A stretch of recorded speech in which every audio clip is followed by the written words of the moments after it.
بسم اللہ الرحمن الرحیم۔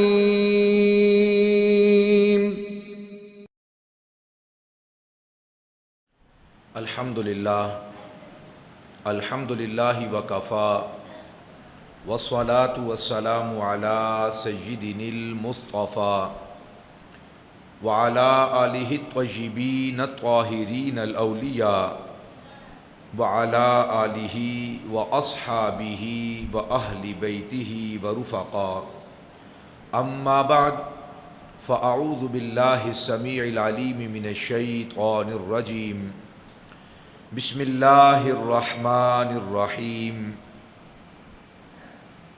وتولی عنہم وقال یا اسفا علی یوسف وابیضت عیناہ من الحزن فہو کظیم، قالوا تاللہ تفتأ تذکر یوسف حتی تکون حرضا او تکون من الہالکین۔ آمنت باللہ صدق اللہ مولانا العظیم، ان اللہ وملائکتہ یصلون علی النبی یا ایہا الذین آمنوا صلوا علیہ وسلموا تسلیما۔ الصلاۃ والسلام علیک یا سیدی یا رسول اللہ وعلی آلک واصحابک یا سیدی یا حبیب اللہ۔ الصلاۃ والسلام علیک یا سیدی یا شفیع المذنبین وعلی آلک واصحابک یا سیدی یا رحمۃ للعالمین۔ اللہ جل وعلا کی بارگاہ صمدیت میں انتہائی عاجزانہ حمد و ثنا کا نذرانہ عقیدت پیش کرنے کے بعد حضور نبی رحمت ختمی مرتبت مصطفیٰ جان رحمت صلی اللہ تعالی علیہ وآلہ وسلم کی بارگاہ عرفہ و عالی شان میں انتہائی عاجزانہ درود و سلام کا نذرانہ پیش کرنے کے بعد انتہائی واجب الاحترام ذوی الاحتشام احباب ذی وقار رب ذوالجلال کا احسان عظیم جس مالک کائنات نے جمعۃ المبارک کی عظیم الشان ساعتیں اپنی بارگاہ اقدس میں گزارنے کی توفیق عطا کی، رب ذوالجلال ان عظیم لمحات کو ہم سب کے لیے ذریعہ نجات اور بخشش و مغفرت کا وسیلہ بنائے۔ سابقہ موضوعات میں گھریلو زندگی کے حوالہ سے 2 جمعات کے موضوعات آپ سماعت فرما چکے ہیں۔ یقیناً رب ذوالجلال نے حضرت انسان کے لیے جو رشتے بنائے اور مقرر فرمائے ہیں، یہ وہ عظیم دولت رشتوں کی صورت میں عظیم نعمت ہے کہ انسان فقط اس ایک نعمت کا شکریہ ادا کرنا چاہے تو وہ شکریہ ادا نہیں کر سکتا۔ اس کائنات میں بے شمار مخلوقات ہیں، کسی مخلوق کا قبیلہ نہیں ہے، کسی بھی مخلوق کا خاندان نہیں ہے، کسی بھی مخلوق کی قوم نہیں ہے۔ اگر قوم، قبیلہ، کنبہ، خاندان ہے تو رب ذوالجلال نے حضرت انسان کا خاندان بنایا ہے، جس میں ماں باپ ہیں، اولاد ہیں، بہن بھائی ہیں، میاں بیوی ہیں اور دیگر بہت سارے محترم رشتے ہیں۔ رب ذوالجلال نے اس کائنات میں جو چیزیں بھی بنائی ہیں، ساری کائنات کو حضرت انسان کے لیے مسخر کیا ہے۔ اس کائنات میں بڑی عمدہ، لاجواب، بہترین مخلوقات ہیں، مگر حضرت انسان وہ مخلوق ہے، رب ذوالجلال کا وہ شاہکار ہے، وہ تخلیق ہے کہ میرے رب کو اس تخلیق کو تخلیق فرما کر میرا رب خود اس کو تخلیق فرما کے پیدا فرما کر رب ذوالجلال فتبارک اللہ احسن الخالقین کا دعویٰ فرماتا ہے۔ اور اس مخلوق کو بنا کر، حضرت انسان کو بنا کر، رشتے، خاندان، قبیلے، کنبے بنا کر رب ذوالجلال نے ہماری رشد و ہدایت اور رہنمائی کے لیے احکامات بھی نازل فرما دیے ہیں۔ جو رشتوں کا مقام ہے اور جو رشتوں کا تقدس ہے، قرآن و سنت میں بڑی تفصیل کے ساتھ انہیں بیان کر دیا گیا ہے، تاکہ حضرت انسان اس نعمت کا کما حق ہو رب ذوالجلال کے حضور شکریہ ادا کر سکے، شکر بجا لا سکے اور اس نعمت کی قدر کر سکے۔ میاں اور بیوی کا جو رشتہ ہے، ہم نے چند ایک معروضات اس حوالے سے سماعت کی ہیں۔ حقیقت تو یہ ہے کہ اگر پورا سال بھی ان مسائل اور احکامات کو بیان کیا جاتا رہے تو شاید پورا سال بھی کم پڑ جائے۔ اتنے احکامات ہیں، اتنی باریکیاں ہیں جو رب ذوالجلال نے ایک خاندان کو بنانے کے لیے اور قائم رکھنے کے لیے جو ہمیں احکامات ارشاد فرمائے ہیں۔ اس خاندان کے اندر جو بڑا ہی محترم، بڑا ہی مقدس اور بہت ہی افضل و اعلیٰ رشتہ ہے، وہ ماں اور باپ کا رشتہ ہے۔ ماں اور باپ کا جو عظیم الشان رشتہ ہے، ایسا رشتہ کوئی اور رشتہ نہیں ہے۔ یہ انتہائی محترم، بڑا ہی بابرکت، اپنے دامن میں لا تعداد فضیلتوں کو رکھتا ہے۔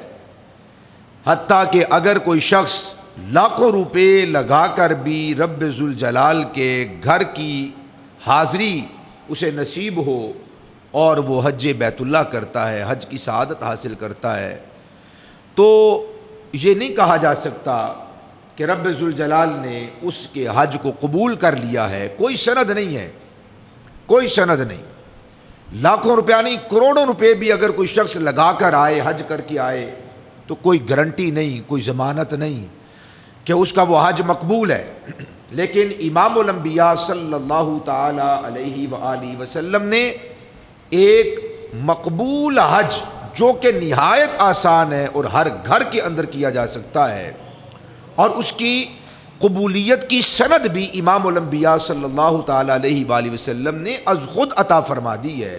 اتنی بڑی سند کے باوجود اگر کوئی شخص وہ حج نہ کرے تو یہ اس کے لیے محرومی ہے، اور وہ حج ہے ماں اور باپ کی شفقت و مہربانی اور محبت کے ساتھ ان کے چہرے کی زیارت اور دیدار کرنا۔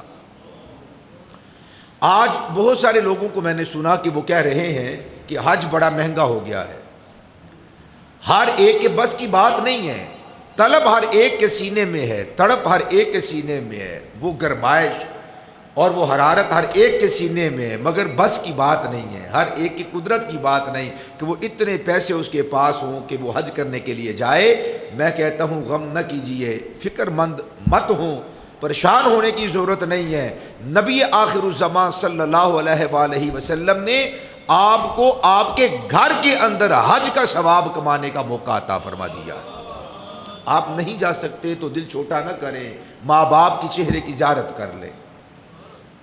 اس حال میں چہرے کی زیارت کریں کہ آپ ان سے راضی ہوں اور وہ آپ کی ذات پر راضی ہوں۔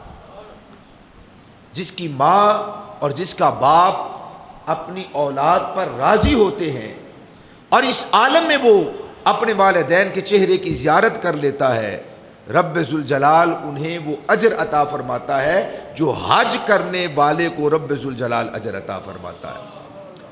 حالانکہ آپ نے کوئی صدمہ برداشت نہیں کیا، والدین کے چہرے کی زیارت کر کے کوئی دکھ نہیں اٹھایا، آپ نے مشقت نہیں اٹھائی، آپ کو کاروبار نہیں بند کرنا پڑا، آپ کو دکان بند نہیں کرنی پڑی، آپ کو اپنے وطن سے جدائی کا غم نہیں اٹھانا پڑا، اپنے خاندان قبیلے کو ترک نہیں کرنا پڑا، اہل و عیال کو چھوڑنا نہیں پڑا، آپ کو اپنے من پسند کا وہ لباس، اجلا حسین سونا لباس اتار کر آپ کو 2 چادریں نہیں اوڑھنی پڑی، آپ کو حلق بھی نہیں کروانا پڑا، آپ کو سفر بھی نہیں کرنا پڑا، مشقت نہیں اٹھانی پڑی۔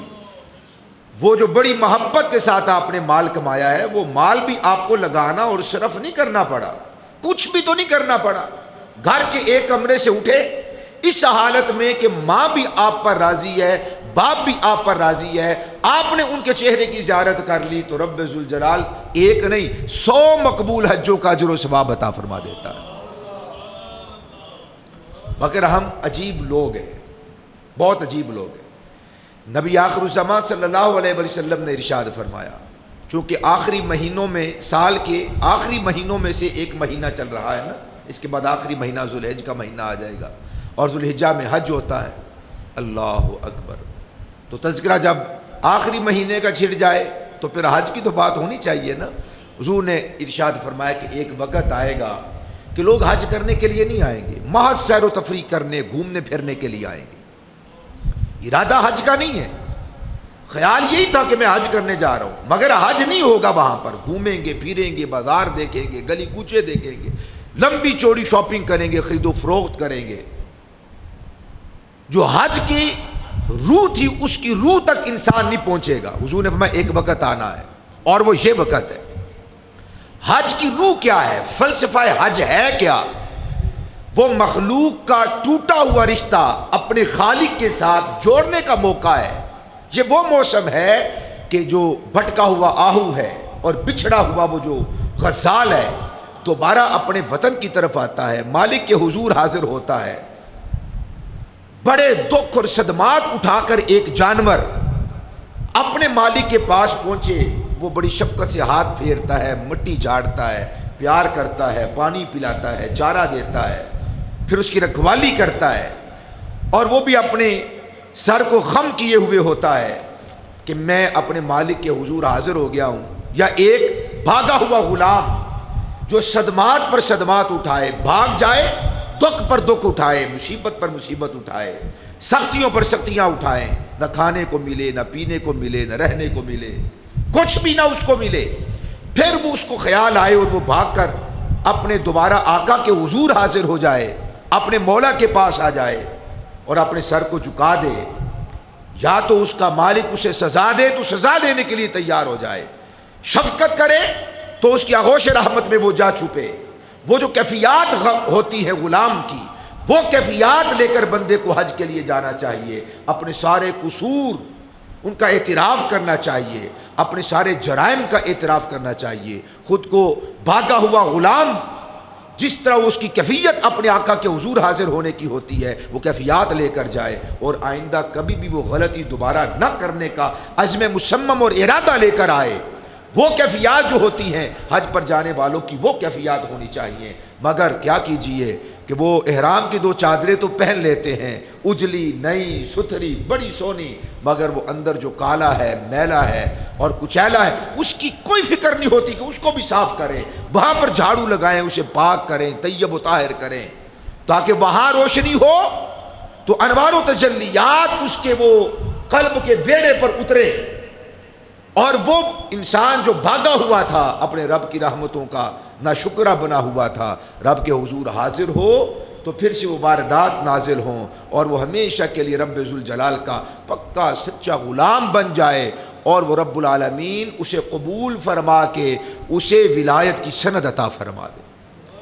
کیا وجہ ہے؟ حج ہو رہے ہیں، کتنے حجاج ہیں ہمارے محلوں کے اندر، ہمارے خاندان میں، اپنے قبیلے میں دیکھیں، کنبے کے اندر دیکھیں کتنے حجاج ہیں، مرد بھی حاجی ہیں، عورتیں بھی حاجی ہیں، جوان بھی حاجی ہیں، بوڑھے بھی حاجی ہیں، بچے نے حج کیا ہوا ہے۔ مگر وہ جو روحانیت ہے، وہ روح ہے جو حج کی، فلسفہ ہے جو حج کا، جو حج کے بعد انسان کو ملنا چاہیے تھا، وہ پاکیزگی بھی ہے کہ نہیں، اس کو ذرا دیکھنا چاہیے۔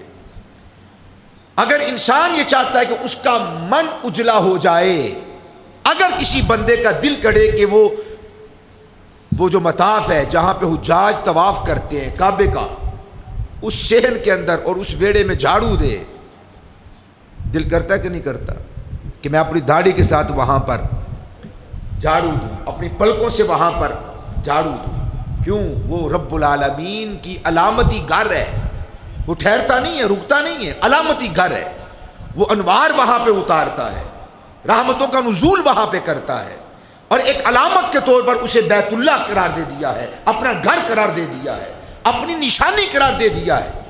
جی کرتا ہے کہ انسان وہاں پر جائے اور وہاں اپنے پلکوں سے جا کر جھاڑو دے، لیکن یہ اگر میسر آ جائے تو بڑی بات ہے، اگر میسر نہ آئے تو میں کہتا ہوں فکر نہ کریں، اپنے باپ کے قدموں پہ اپنا سر رکھ دیں، اپنے ماں کے قدموں میں اپنا سر رکھ دیں، وہاں جھاڑو دیجئے، وہاں پہ اپنے پلکوں سے ان کے قدموں کو صاف کریں، اور ان کے جوتوں کو صاف کریں.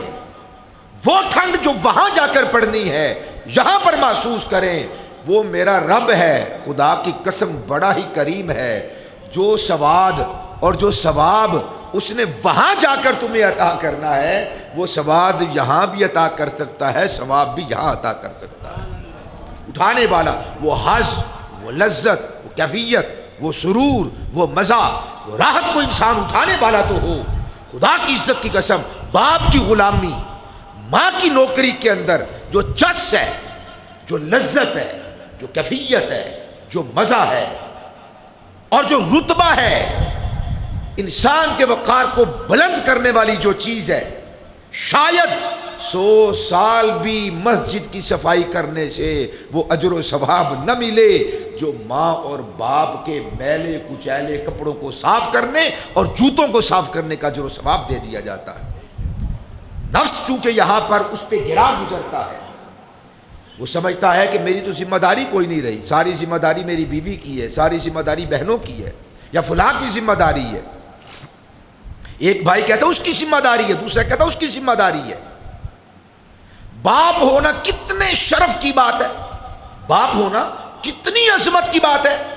علماء فرماتے ہیں یوں تو رشتوں کا بڑا تقدس ہے، اللہ نے چاہا تو ایک ایک کر کے چند ایک کو ہم یہاں پر موضوع سخن لائیں گے اور اس پر گفتگو کریں گے.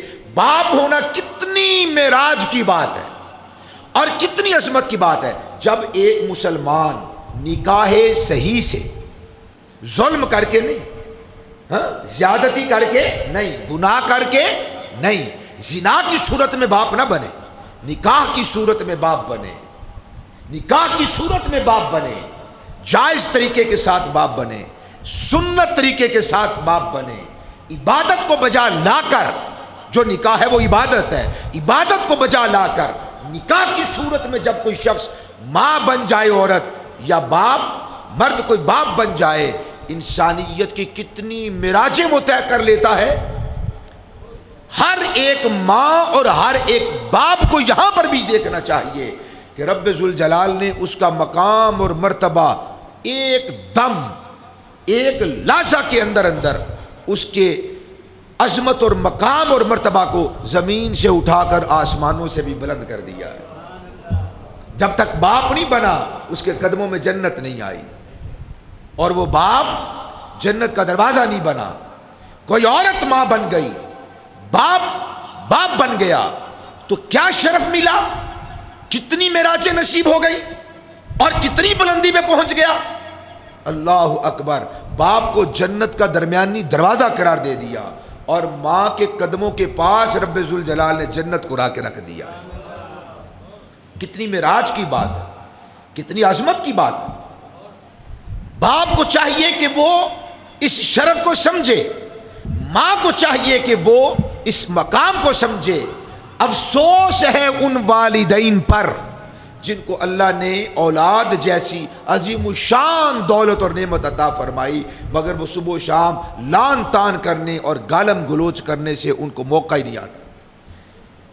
ہر وقت ہر لحظہ اپنی اولاد کے لیے بد دعائیں، لان تان، گالم گلوچ اور پتہ نہیں کیا کیا.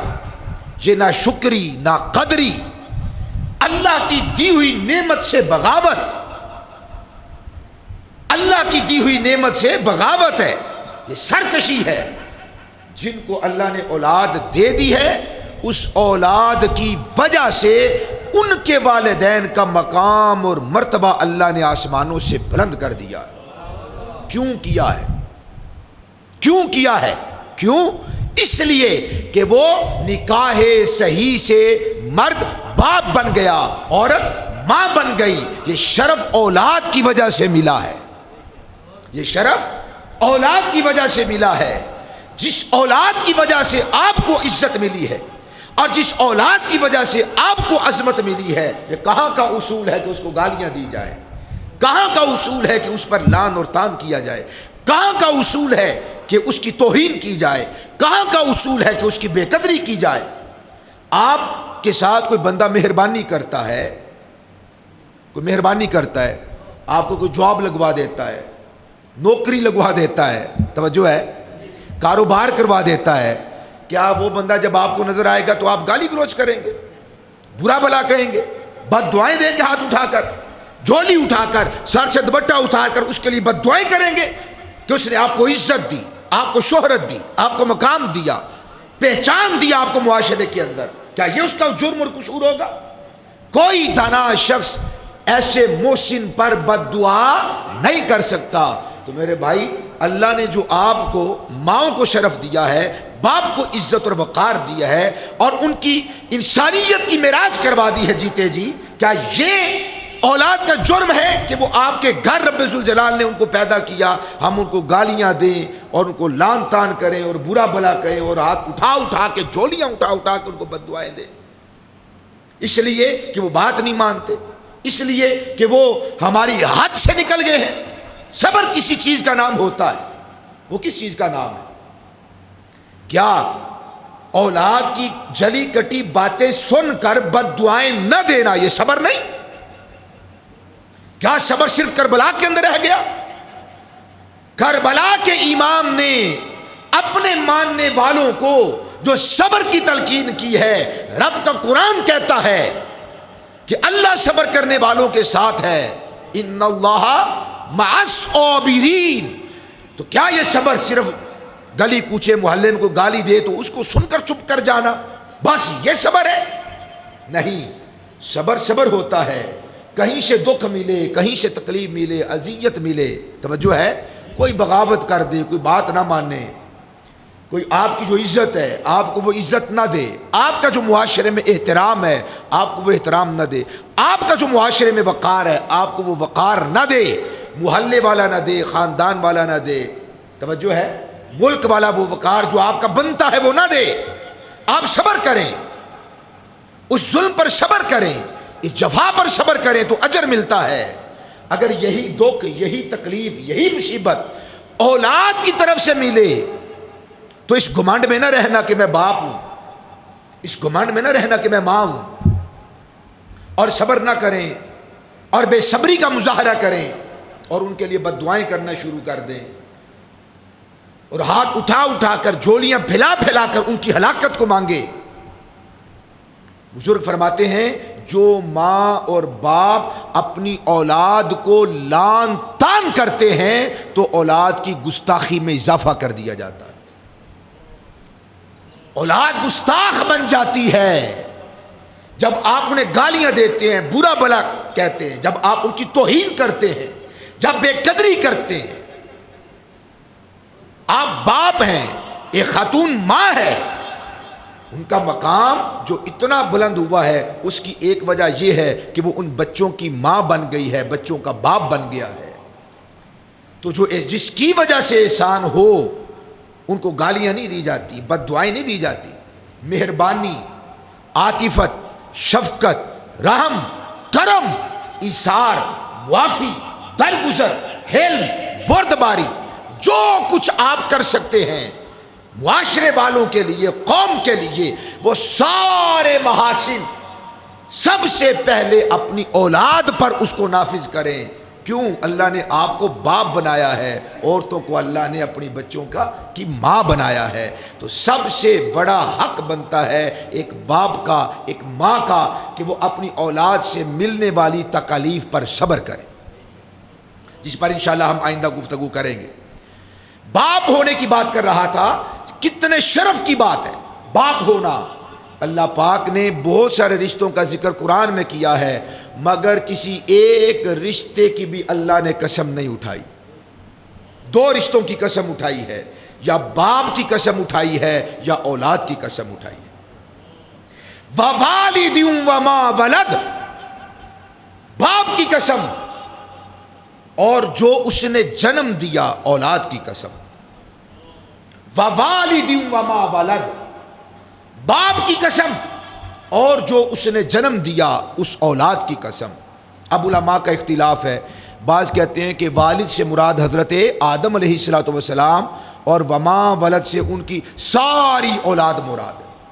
دوسری تفسیر، والد سے مراد حضرت آدم علیہ السلام، وما ولد سے وہ اولاد مراد ہے جو ان کی متبع ہے، جو ان کی پیرو ہے۔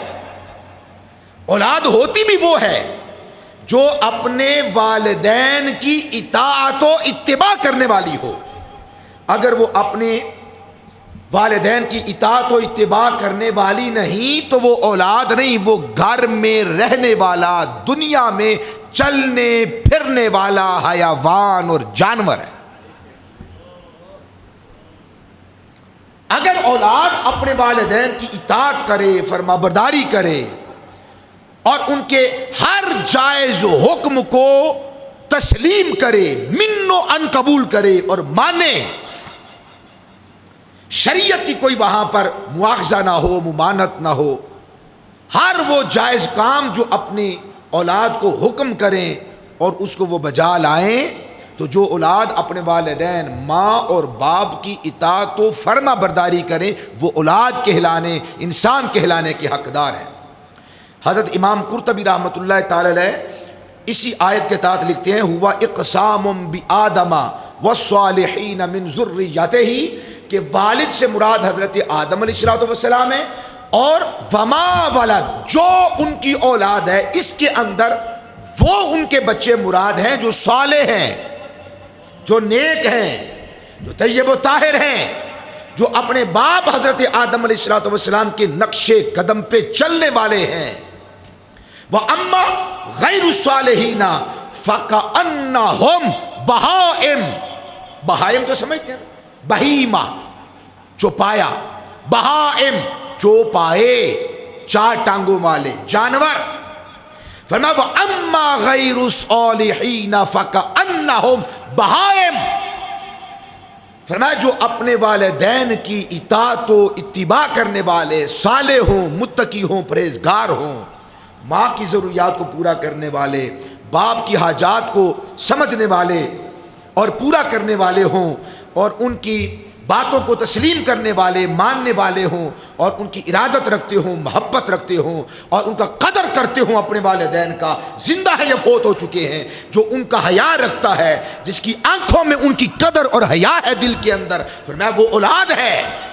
وَأَمَّا غَيْرُ الصَّالِحِينَ، اور جو نہ شکرے ہیں نہ قدرے ہیں، وہ اولاد جو اپنے والدین کی اطاعت نہیں کرتے، فرما برداری نہیں کرتے، ہفتوں خیال ہی نہیں آتا نہ ماں کا نہ باپ کا، مہینوں وہ اپنے ماں باپ کی طرف آنکھ اٹھا کر بھی نہیں دیکھتے، حاجات کو نہیں سمجھتے، ضروریات کو نہیں پورا کرتے، اپنی زندگی میں مگن مست ہیں اپنی جوانی کے اندر، اور یوں اپنے والدین کی گویا کہ اپنے عمل سے تحقیر کرنے والے ہیں. ضروری نہیں کہ اپنی زبان سے وہ گالم گلوچ کریں، برا بلا کہیں، تو توہین ہے. توہین بعض اوقات انسان اپنے عمل سے کرتا ہے اور عمل سے زیادہ کرتا ہے. یہ توہین نہیں تو کیا ہے؟ باپ کھڑا ہے، بیٹا سلام نہیں لیتا، ہاتھ نہیں ملاتا، مصافحہ نہیں کرتا، سینے کے ساتھ سینہ نہیں لگاتا.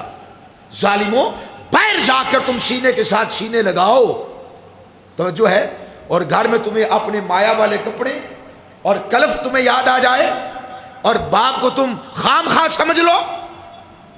یار ملے 1000 بار ملے تو 1000 بار گلے لگو، اور اسے اپنے سینے کے ساتھ چمٹا لو، چھوڑو ہی نہ، اٹھا لو اسے اب ملتے ہوئے. باپ جو گھر کے اندر موجود ہے، جس سے مخلص رشتہ کوئی نہیں ہے، جس سے طاقتور توانا رشتہ کوئی نہیں ہے، جس سے بڑا محافظ کوئی نہیں ہے، جس سے بڑا پیار کرنے والا کوئی نہیں ہے، جس سے بڑا مخلص کوئی نہیں ہے، جس سے بڑا وفادار کوئی نہیں ہے، اپنی جان جوانی لٹانے والا ہے، قربان کرنے والا ہے، ہر اپنی جائز خواہشات اور تمنا کو اپنے ہاتھوں سے ذبح کر کے تمہیں پالنے والا ہے. خواہشات کی پیروی نہیں کرتا، آپ کو پالتا پوستا ہے، وہ گھر میں نظر آئے تو اس کو دیکھنا بھی گوارا نہ کرے. وَأَمَّا غَيْرُ الصَّالِحِينَ فَكَأَنَّهُمْ بَائِمْ، فرمایا وہ چوپایوں کی طرح ہے، جانور ہے وہ بچہ اور وہ بیٹی اور وہ بیٹا، جسے ماں نظر آئے، باپ نظر آئے، پر کچھ نظر نہ آئے، اسے معلوم ہی نہ ہو کہ یہ میرا باپ ہے. بھائی دیکھیے، آداب ہیں چلنے اور رہنے کے، نبی پاک نے آداب بیان کیے اور علماء نے اس کی وضاحت کی ہے. توجہ فرمائیے گا، اگر دو دوست چل رہے ہیں اور بیچ میں کوئی رکاوٹ آ گئی، یوں گزر رہے تھے، بیچ میں کھمبا آ گیا، پول آ گیا، اور گزر رہے تھے، ایک دائیں ہو گیا اور ایک بائیں ہو گیا، دوبارہ پھر ملے، جب دوبارہ پھر ملیں پھر ایک دوسرے کو سلام کریں، ایک دوسرے کو پھر کیا کریں؟ کیوں؟ وہ بیچ میں رکاوٹ آ گئی، نظروں سے اوجھل نہیں ہوئے، رکاوٹ آ گئی، تو یہ حکم ہے کہ آپ پھر ایک دوسرے کو سلام کریں، پھر ایک دوسرے کے لیے اور زیادہ قربانی دیں۔ تو گھر میں رہنے والے یہ مشکل پیش آ جاتی ہے، اس کا یہ مطلب نہیں کہ کمرے سے باہر آتے جاتے اتنا سلام کریں کہ پریشانی کا باعث بن جائے۔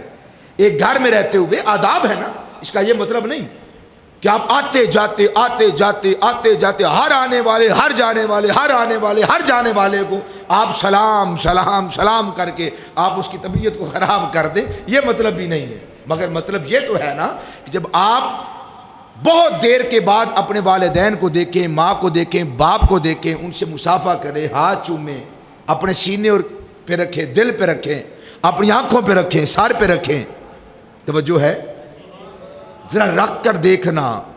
خدا کی قسم، یا تو آپ کو یہ کیفیت اللہ کا قرآن اٹھا کے مصحف کو چومنے کی آتی ہے، یا اپنے بوڑھے ماں باپ کے ہاتھ چومنے سے آتی ہے۔ ذرا یہ ہاتھ اٹھائیں تو صحیح، لذت تو پائیں۔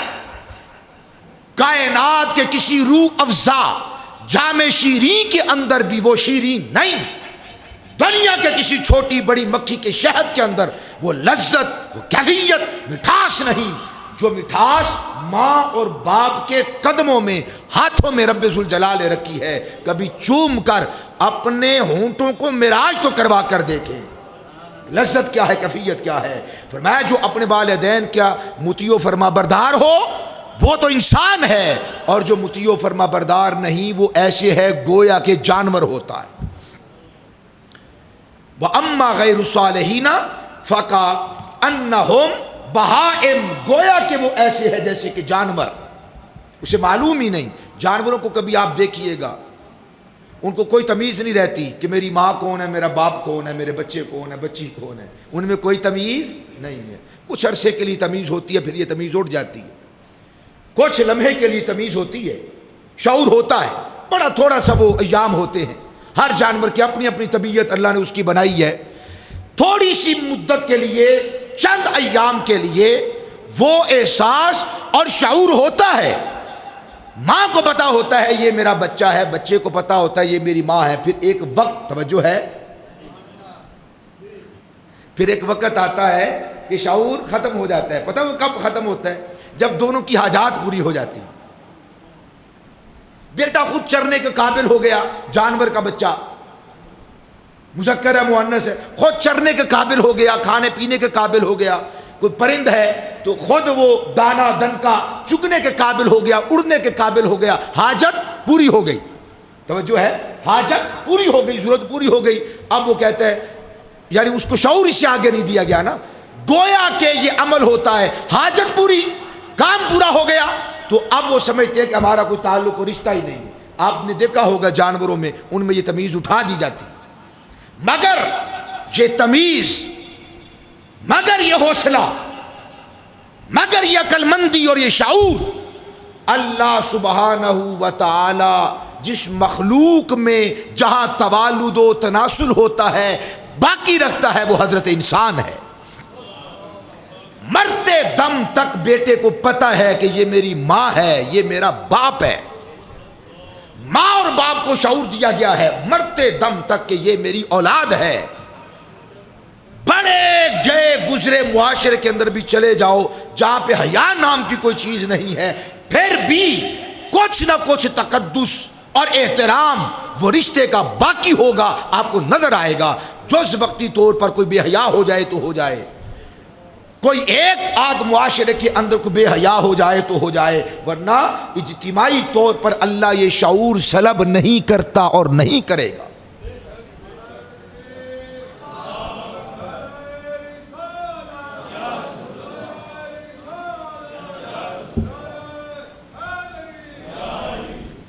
اب جو یہ شعور برقرار رکھے وہ انسان ہے، یہ شعور برقرار رکھے، وہ جہاں پر بھی پہنچ جائے، کہیں پر بھی چلا جائے، باپ اور ماں کتنے ہی کمزور کیوں نہ ہو جائیں، جس کی آنکھوں میں یہ حیا باقی رہتا ہے، اللہ کی قسم فقط وہی انسان کہلانے کا حقدار ہوتا ہے۔ کوئی بھی صورت ہے پابند کر دیا گیا ہے، کھال ادھیڑ دے۔ کسی نے پوچھا تھا میر عبد الواحد بلگرامی سے رحمۃ اللہ تعالی، بہت بڑے اللہ والے ہوئے ہیں، بتائیے حضرت مرید کیا ہوتا ہے، مرید کس کو کہتے ہیں؟ آپ نے فرمایا بیٹا مرید کے معنی یہ ہے کسی شیخ کے ہاتھ میں ہاتھ دینا، معنی یہ ہے کہ اگر اس کا پیر زندہ اپنے مرید کو زندہ ہو، کھال ادھیڑ دے، ٹانگ پہ ٹانگ رکھ کر اس کی کھال ادھیڑ دے اور ادھیڑ کر اس میں بھوسا بھر دے اور بھوسا بھر کر اسے چوراہے کے اندر کڑکتی اور جلساتی ہوئی دھوپ کے اندر سولی پہ لٹکا دے، تو مرید پھر بھی اپنے شیخ کا حق ادا نہیں کر سکتا۔ یہ ہے مرید، یہ ہے مرید۔ یاد رکھنا پیری اور مریدی کا رشتہ ہم قائم کرتے ہیں، پیری اور مریدی کا رشتہ ہم بناتے ہیں، ہم بناتے ہیں، مرضی کا پیر تلاش کرتے ہیں، یہ بھی نہیں، یہ بھی نہیں، یہ بھی نہیں، ہاں یہ ٹھیک ہے، بس اس کے مرید ہو گئے۔ ہوتا ہے کہ نہیں ہوتا؟ اپنے اختیار سے، اپنے ذہن سے، اپنے ہوش اور خیرت کا استعمال کر کے، عقل، حکمت اور دانائی اور فہم کا استعمال کر کے ہم نے کسی کو اپنا پیر بنا لیا، اس کے مرید ہو گئے، اس کے ہاتھ پر بک گئے، رشتہ بن گیا۔ شیخ اور مرید کا رشتہ، یہ رشتہ ہمارا بنایا ہوا ہے، ماں اور میرے رب کا بنایا ہوا ہے۔ انسانوں کے رشتے کا یہ لحاظ ہے، انسان کے بنائے ہوئے رشتے کا یہ اکرام ہے، خدا کے بنائے ہوئے رشتے کا کیا عالم ہوگا؟ یہ آپ کو اختیار ہے، یہ میں نے پیر نہیں بنانا، اس کو بنانا ہے، اس کو پیر نہیں بنانا، اس کو بنانا ہے۔ پیر صاحب کہتے ہیں اس کو مرید کرنا ہے، فلاں کو مرید، بولے تو صحیح۔ ہاں مریدوں کے بھی اصول ہوتے ہیں، پیروں کے بھی اصول ہوتے ہیں۔ مرید کہتا ہے فلاں کو شیخ بناتا ہوں، فلاں کو نہیں بناتا، شیخ کہتا ہے فلاں کو مرید کرتا ہوں، فلاں کو مرید نہیں کرتا۔ خدا کی عزت کی قسم، ماں اور باپ اور اولاد کا رشتہ ایسا لاجواب رشتہ ہے، کوئی احتجاج نہیں، یا اللہ یہ پتر نہیں چاہیے، یہ دھی نہیں چاہیے، فلاں پتر چاہیے، فلاں دھی چاہیے، یا ماں، یہ بیٹے اور اولاد احتجاج نہیں کرتی، مالک مجھے کس گھر میں پیدا کرنے لگ گیا، اللہ نے یہ شعور ہی نہیں دیا، اللہ نے یہ علم ہی نہیں دیا، یہ فہم نہیں دیا، اس نے جہاں چاہا، جس گھر میں چاہا ہمیں اس گھر میں پیدا کر دیا۔ انسانوں کے بنائے ہوئے رشتوں کا اتنا پاس، اتنا لحاظ، اتنا خیال، اتنے احکام، تو جو خدا کا رشتہ بنایا ہوا ہے اس کے احکام کا کیا کہنا۔ باپ کو تو اجازت نہیں ہے آج کے معاشرے میں کہ وہ اپنے بیٹے کو یوں آنکھ نکال کر، تابری چڑھا کر، ماتھے پہ بل لا کر وہ اپنے بیٹے کو دیکھے اور بیٹا ہضم کر جائے۔ کہتا حد ہوتی ہے، انسانیت ہوتی ہے ابا، جب دیکھو غصے میں، جب دیکھو تو تکا، جب دیکھو گالم گلوچ۔ باپ کو یوں کرنا، میں اس پر گفتگو کر چکا ہوں۔ آپ آتے اپنی مرضی کے ساتھ ہے نا، دنیا میں بھی اپنی مرضی کے ساتھ آئے ہیں نہیں نا، اللہ کی مرضی سے آئے نا میرے بھائی، اللہ نے چاہا تو آپ آئے ہیں، تو اللہ کی چاہت کے مطابق ذرا جلدی جمعے کے دن تشریف لے آیا کر۔ وہ جو ہمیں تیاری کرتے ہوئے دیکھتے ہیں وہ کہتے ہیں اتنی تیاری، میں کہتا ہوں ہاں جی ان احباب کے لیے جن کو عربی کے اندر خطبہ سمجھ آتا ہے، ان کے لیے اردو کے اندر اتنی تیاری کرتے، جلدی تشریف لانے کی کوشش فرمایا کرے۔ غصہ تے نہیں کیتا، فرماؤ تو صحیح سبحان اللہ، یہ مطلب ہے نہیں کیتا، سبحان اللہ۔ وہ میں پہلے عرض کر چکا کہ اولاد کی بے قدری، اولاد کی توہین بھی جائز نہیں، یاد رکھنا، مت خیال کرنا میں باپ بن گیا ہوں، دادا بن گیا ہوں، نانا بن گیا ہوں، جیسے چاہوں میں اب اپنے بچوں کو ٹریٹ کروں، جیسے چاہوں اپنے بچوں کو لے کر چلوں، ماروں کوٹوں اور بے توقیری کروں، بے قدری کروں، توہین کروں، قطعاً اجازت نہیں ہے۔ ظلم ظلم ہے۔ ابا جی، چاچا جی، تایا جی، ماما جی، دادا جی، نانا جی، جتنے رشتے ہیں سارے سن لیں، کان کھول کر سن لیں، ظلم ظلم ہے، سگی اولاد پر ہو پھر بھی ظلم ہے، سگی اولاد پر بھی ہو ظلم ہے. اللہ نہ ظلم کو پسند کرتا ہے نہ ظالموں کو پسند کرتا ہے. اپنی اولاد کی بے قدری مت کرو, اپنی اولاد کی توہین مت کرو, اپنی اولاد کی بے تعظیمی اور بے توقیری بے احترامی مت کرو. اور آئندہ خطبات میں عرض کروں گا باپ ہونے کا کتنا بڑا شرف ہے. نبی کریم صلی اللہ علیہ وسلم نے جب اپنی شفقت بتائی کہ اے میرے غلاموں تمہارے ساتھ شفقت کا کیا عالم ہے, جب حضور نے اپنی شفقت اپنی امتی کے ساتھ جتلائی کہ میری اپنے غلاموں کے ساتھ محبت کیسی ہے, تو نبی آخر الزمان صلی اللہ علیہ وسلم فرمایا انما انا لکم بمنزلۃ الوالد, فرمایا بے شک میں تمہارے لیے باپ کے درجے میں ہوں, باپ جیسا ہوں. اعلمکم, میں تم کو سکھاتا ہوں. تو حضور نے آقا کریم علیہ الصلوۃ والسلام نے خاتم النبیین صلی اللہ علیہ وسلم نے فرمایا میں تمہارے لیے تمہارے باپ کے درجے میں ہوں. تو حضور نے اپنا یہ جو رشتہ ہے امت کے ساتھ باپ کے لفظ کے ساتھ اس کو بیان کیا ہے, باپ کے لفظ کے ساتھ اس کی ادائیگی کی ہے. فرمایا انما انا لکم بمنزلۃ الوالد, بے شک میں تمہارے لیے باپ جیسا ہوں, باپ کے مانند ہوں. اعلمکم, میں تم کو سکھاتا ہوں. دیکھیے کتنا بڑا یہ ٹائٹل ہے باپ ہونا. اگر یہ کوئی وجہ شرافت نہ ہوتا, یہ رتبہ یہ درجہ باپ ہونا اگر کوئی عظمت کی بات نہ ہوتی تو اللہ کی قسم کبھی بھی نبی پاک یہ نہ فرماتے انما انا لکم بمنزلۃ الوالد, میں تمہارے لیے والد کے مانند ہوں, والد کے درجے میں ہوں. ہر اعتبار سے نہیں, یاد رکھنا سارے جہاں کے والد اور باپوں کو اکٹھا کریں تو ان کی شرافت و عظمت نبی آخر الزمان کے قدمین میں آنے والے نالین کے برابر بھی نہیں ہوتی. کیوں؟ وہ نبی ہیں. ساری دنیا مل کر اتنی عبادت کرے, ساری عبادت مقبول اور محبوب ٹھہرے, تو بھی وہ زہاد وہ عباد اپنے نبی کے قدمین میں آنے والے نالین کے برابر بھی ان کی وجاہت و شرافت نہیں ہو سکتی. لیکن حضور نے بس اپنا رشتہ مرتبہ باپ کی عزت اور شان کو بڑھانے کے لیے, اس ٹائٹل کو سمجھانے کے لیے کہ باپ ہونا یہ کتنا عظیم تعلق, کتنا عظیم ٹائٹل ہے, فرمایا انما انا لکم بمنزلۃ الوالد اعلمکم, فرمایا میں تمہارے لیے تمہارے باپ کے مانند ہوں, میں تم کو سکھاتا ہوں. ایک بات یہ ٹائٹل سمجھ میں آیا کہ باپ ہونا یہ چھوٹا رتبہ چھوٹا درجہ نہیں. یہ دنیا جہاں کے ججوں وزیروں صدور سب سے عالی مرتبت رتبہ باپ کا ہے. وہ صدر نہ بھی ہو, وزیر اعظم نہ بھی ہو, باپ ہوتا ہے. باپ زندہ ہو تو باپ ہوتا ہے, باپ طاقتور ہو تو باپ ہوتا ہے, باپ کماؤ ہو تو باپ ہوتا ہے, باپ رئیس ہو تو باپ ہوتا ہے, باپ زمیندار اور جاگیردار ہو تو باپ ہوتا ہے, باپ کمزور ہو ضعیف ہو نحیف ہو مفلس ہو کنگلا ہو, خدا کی عزت کی قسم اولاد کے لیے باپ ہوتا ہے. وہ دنیا جہاں کے وزراء اور صدور کو اپنے پاؤں کی ٹھوکر پہ رکھتا ہے. باپ کا شرف اسلام نے اس کی پگڑی سے بھی زیادہ بلند و بالا رکھا. باپ کی دیا ریساں کوئی نہیں, باپ دیا ریساں کوئی نہیں. جگ میں کوئی ایسی نعمت مجھے تو نہیں نظر آتی کہ جو آپ باپ کی جگہ پہ پیش کر سکو کہ مجھے ابے کی ضرورت نہیں ہے, مجھے فلاں چیز کی ضرورت ہے.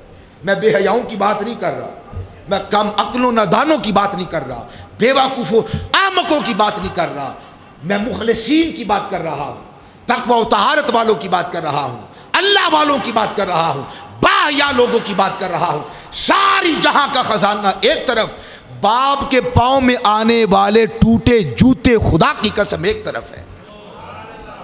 کوئی ریس نہیں ہے, باپ کے قدموں میں آنے والے جوتے کی ریس کوئی نہیں ہے ہی نہیں, کوئی ریس ہی نہیں ہے. اب دیکھو باپ کیا چیز ہوتی ہے, باپ کیا توجہ ہے. اچھا اللہ پاک نے دو بیٹوں کے بچھڑنے کا ذکر کیا ہے, دو بیٹوں کے, آپ ایک بولتے نہیں ہیں پتہ نہیں کیا مسئلہ. قرآن میں دو بیٹے بچھڑے ہیں جس کو اللہ نے قرآن میں بیان کیا ہے, ایک حضرت موسیٰ اور ایک حضرت سیدنا یوسف. سورہ قصص میں فرمایا فَأَوْحَيْنَا إِلَىٰ أُمِّ مُوسَىٰ أَنْ أَرْضِعِيهِ فَإِذَا خِفْتِ عَلَيْهِ فَأَلْقِيهِ فِي الْيَمِّ وَلَا تَخَافِي وَلَا تَحْزَنِي إِنَّا رَادُّوهُ إِلَيْكِ وَجَاعِلُوهُ مِنَ الْمُرْسَلِينَ. اگلے بولے صرف جڑے میرے 3-4 چاچے نے, باقی سارے قسم پائی. اللہ کرے تسی گھر جاؤ تو تواڈیاں جنانیاں تواڈے تے نہ بولن, جڑا ایتھے بول کے آ کے سبحان اللہ. باقی تسی سمجھ گیا ہو, کیوں سمجھ اللہ, توجہ ہے آپ کی. دو بیٹے بچھڑے ہیں, ایک ماں سے بچھڑا ہے اور ایک باپ سے بچھڑا ہے. ذرا قرآن کو پڑھ کر دیکھو, ماں سے حضرت موسیٰ بچھڑے, اللہ نے قرآن کے اندر ماں کو دلاسے دی, غم نہ کرو, فکر نہ کرو, اِنَّا رَادُّوهُ إِلَيْكِ وَجَاعِلُوهُ مِنَ الْمُرْسَلِينَ, میں جب تمہیں تمہارا بیٹا لوٹاؤں گا تو رسول بنا کر لوٹاؤں گا. یہ لوٹے. اور دوسری طرف وَتَوَلَّى عَنْهُمْ ذکر ہوا وَقَالَ يَا أَسَفَا عَلَى يُوسُفَ وَابْيَضَّتْ عَيْنَاهُ مِنَ الْحُزْنِ فَهُوَ كَظِيمٌ. حضرت یوسف کو بھائی تو بچپن کے اندر ہی وہ کنویں کے اندر ڈال آئے تھے اور کہا کہ بھیڑیا کھا گیا. بات گزرتی رہی, چلتی رہی, چلتی رہی, چلتی رہی, 80 سال گزر گئے. 80 سال کے بعد اب یہ آیات کا ذکر ہو رہا ہے. یہ جو آیات ہے نا, یوسف علیہ السلام کو بچھڑے ہوئے 80 سال گزر چکے تھے. بیٹے کی پتہ ہی نہیں ہے, خبر ہی نہیں ہے, پتہ ہی نہیں. اب 80 سال کے بعد قحط پڑ گیا. جب قحط پڑا تو حضرت یوسف اس وقت بادشاہ بن چکے تھے. آپ نے عام منادی کر دی, جس کے پاس کچھ بھی کھانے کو نہیں ہے غم نہ کرے, بیت المال کا دروازہ کھلا ہوا, کہیں سے آئے کوئی آئے آ کر لے جائے. اب دور دراز علاقوں سے, ملکوں سے, جہاں جہاں بھوک تھی, افلاس تھا, فاقہ تھا, وہ لوگ حضرت یوسف علیہ السلام کے پاس آنے لگے اور اپنے حصے کا جو ان کے لیے متعین کیا گیا تھا ایک فرد کے لیے 1 مہینے کا راشن لے کر وہ جانے لگے. یہ خبر اڑتے اڑتے حضرت یعقوب علیہ السلام کے بچوں حضرت یوسف کے بھائیوں تک پہنچی. آپ نے ابا سے اجازت لی اور چلے گئے. حضرت یوسف نے ان کو, حضرت یوسف علیہ السلام پہچان گئے تو آپ نے اپنے بھائیوں کو وہ جو لنگر تھا, وہ جو ان کا حصہ بنتا تھا وہ دے دیا. ساتھ یہ بھی کہہ دیا کہ اور نہیں ہے تمہارے گھر کے اندر. کہا جی ایک بھائی ہے اور ایک ابا ہے. ابا تو بڑے ضعیف کمزور ہو گئے, آنکھوں کی بینائی جاتی رہی. ایک ان کا بیٹا ہے نام بنیامین ہے, ابا ان کو جانے کا ہی نہیں دیتے. کہا اگر ان کو بھی لے کر آؤ نا اور زیادہ دوں گا. وہ اب راضی کریں گے, ابا جی بھیج دیں, ابا جی بھیج دیں, ابا جی فرمایا نہیں مجھے بڑا غم ہے, مجھے بڑا غم ہے. کہا نہیں آپ بھیج دیں, ہم عصبہ ہیں, ہم جماعت ہیں, ہم گروہ ہیں, بڑے طاقتور ہیں, ندانی ہوگی جو ہونی تھی, اب ہم بڑی پختہ عقل کے ہو گئے ہیں, بس بنیامین کو ہمارے ساتھ بھیج دیں. تو بادشاہ بڑی موج پہ آیا ہوا ہے, اس کا بھی حصہ دے دے گا اور ہم سب کو دوبارہ پھر دے دے گا. حضرت یعقوب علیہ السلام نے ان کو بھیج دیا. اب تعبیر اللہ نے سکھائی, بڑا واقعہ موجود ہے. وہ جس کے ساتھ دانے ڈالتے تھے وہ دانے اللہ نے تعبیر سکھائی, حکم دیا کہ بنیامین کی بوری میں ڈال دو. وہ جو برتن تھا وعاء اخی, اپنے بھائی کے تھیلے کے اندر وہ برتن رکھ دیا. اور اس وقت سزا یہ تھی کہ جو چوری جس سے پکڑی جاتی تھی, ہاتھ نہیں کاٹا جاتا تھا, اس کو قیدی بنا لیا جاتا تھا. آج اگر کوئی 10 درہم یا اس سے زیادہ کی چوری کرے تو اس کا بایاں ہاتھ کاٹا جاتا ہے. شریعت محمدی ہے. اس وقت شریعت یہ تھی جو چوری کرے اس کو قید کر دیا جائے. تو آپ نے قانون سنا دیا, دیکھو بھائی جس کی بوری سے نکلا نا اس کو قیدی کر لیا جائے. سب وہ بالکل مخلص تھے, ان کا جی بالکل ٹھیک ہے, بالکل ٹھیک ہے. تلاشی ہوئی بنیامین کے, جب وہ بوری کھولی تو وہاں سے وہ برتن نکل آئے. اب بھائی کرنے لگے ترلے, بادشاہ سانو سارے نو رکھ لے, انو جان دے. پوچھا کیوں اتنا اصرار کر رہے ہو؟ جی ہم سے غلطی ہو گئی تھی, نادانی ہو گئی تھی, ہمارا ایک بھائی تھا یوسف, اس کے ساتھ ہم نے یہ کیا تھا. ابا اب اس کے بغیر نہیں رہ پائے گا بنیامین کے بارے میں. کہا جاؤ کام کرو, جا کر اپنے ابا کو لے کر آؤ. اب وہ جو خالی ہاتھ گئے, پوچھا بنیامین کہاں ہے؟ تو انہوں نے کہا جی وہ تو چوری کا سامان برآمد ہو گیا. تو بادشاہ نے تو قید کر لیا اس کو. وَتَوَلَّا عَنْهُمْ, حضرت یعقوب نے ان سے منہ پھیر لیا اور کیا کہا, وَقَالَ يَا أَسَفَا عَلَى يُوسُفَ, ہائے میرا یوسف. اب کون گواچا ہے؟ توجہ نہیں کی تھی. اب کون کھڑیچے ہے؟ کس کو روک لیا بادشاہ نے؟ بنیامین کو. باپ کیا کہتے ہیں؟ وَقَالَ يَا أَسَفَا, ہائے میرا یوسف, ہائے میرا یوسف. بنیامین پھر بھول گئے, پھر وہ غم تازہ ہو گیا. قرآن کہتا ہے وَابْيَضَّتْ عَيْنَاهُ, 80 سال آنسو بہا بہا کر بہا بہا کر ان کی آنکھیں سفید ہو گئیں. توجہ کرو, ماں کی آنکھیں ٹھنڈی ہو گئیں, باپ کی آنکھیں رو رو کے سفید ہو گئیں. نہیں سمجھے؟ تم نے باپ کو سمجھ کیا رکھا ہے؟ یہ ساری محبت, سارا جذبہ, پیار, مہربانی, شفقت کیا اللہ نے ماں کے کلیجے میں رکھی ہے؟ خدا کی عزت کی قسم, باپ کا کبھی سینہ کھول کر دیکھو, تمہیں اولاد کی شفقت و محبت و مودت و پیار کے اور جذبات کے سمندر بہتے ہوئے محسوس ہوں. ماں کی آنکھیں ٹھنڈی ہو گئیں, باپ کی آنکھیں سفید ہو گئیں. 80 سال جس نے اپنے بچے پر آنسو بہائے ہیں اس کو باپ کہتے ہیں, اس کو باپ کہتے ہیں. اگر ماں بے قرار ہوتی ہے تو باپ کو کیا سمجھا ہے؟ میں سینکڑوں مرتبہ یہ بات کہہ چکا ہوں, اگر ماں اپنے گھر والوں بچوں کے لیے چھتری ہے نا, تو خدا کی قسم باپ اپنے گھر والوں کے لیے مکمل چھت ہے. آپ کو بھی اس کے نیچے آسودگی اور راحت ملتی ہے. ماں کو بھی ٹھکانہ اور سکون اگر ملتا ہے تو باپ کی بنائی ہوئی چھت کے نیچے ہے. جتنا بھی باپ کمزور ہو, خدا کی قسم گھر کا بہترین اور مضبوط ترین جسے ستون کہتے ہیں وہ اسی ضعیف بابے کو کہتے ہیں. خود کمزور ہو مگر اپنی اولاد کو کمزور نہیں ہونے دیتا, اس کو باپ کہتے ہیں. نبی آخر الزمان صلی اللہ علیہ وسلم نے ارشاد فرمایا, ایک شخص حضور کے دربار میں آیا, بڑی معروف روایت ہے, اختصار کر دیتا ہوں. حضور میرا باپ ہے, میں بڑی محنت کرتا ہوں, بڑی مشقت سے پیسے کماتا ہوں, میرا ابا مجھے پوچھتا بھی نہیں ہے, وہاں سے اٹھاتا ہے اور استعمال کر لیتا ہے. شکایت کی اپنے ابا کی, ابے کو پتہ ہی نہیں ہے مینرز کیا ہے, پیسہ کہاں پہ خرچ کرنا کہاں پہ نہیں کرنا. حافظ صاحب ہوں تو پتر دس دے ہی نہیں, اللہ کی قسم کون نہیں دس دے.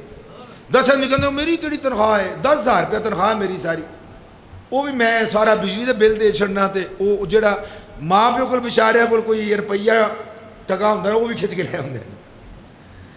اب تو بتاتا ہی کوئی نہیں نا. تو اس نے بار لا کے شکایت کر دی, میرا ابا مجھ سے پوچھتا نہیں ہے اور میرے پیسے استعمال کر لیتا ہے.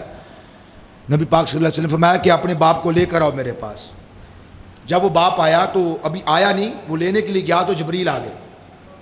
فرمایا محبوب یہ جو بابا آ رہا ہے نا, اس نے کچھ اشعار کہے ہیں بیٹے کی محبت میں, اور اس نے اپنے ذہن میں سوچے ہیں, ابھی اس نے گنگنائے نہیں, ابھی زبان سے ادائیگی نہیں کی, اس کے اپنے کانوں نے نہیں سنے.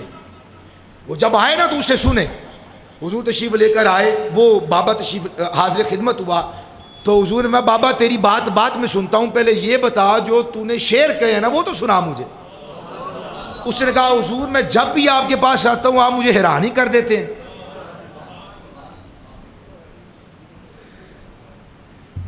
آقا میں جب بھی آتا ہوں آپ مجھے حیران ہی کر دیتے ہیں, کوئی ایسی بات کہہ دیتے ہیں جو عقل میں نہیں آتی.